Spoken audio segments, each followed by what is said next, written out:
let's learn the pen tool, which is the foundation of drawing in SeamScape. With the pen tool active, I'll click once to place the first point, and then click again to place another. SeamScape connects them with a straight line. If I keep clicking, I can add more points to create a polyline made of straight segments. But here's the magic.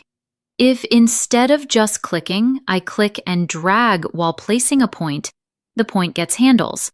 These handles control the tangent direction and shape of the curve. Dragging the handles out creates a flowing, smooth curve, while keeping them short makes the bend tighter. You can even mix straight and curved segments in the same path. Just click for straight lines and click and drag for curves. This flexibility makes the pen tool incredibly powerful for drafting garment shapes like armholes, necklines, and hems. So remember, click for straight, click and drag for curves. The pen tool does it all.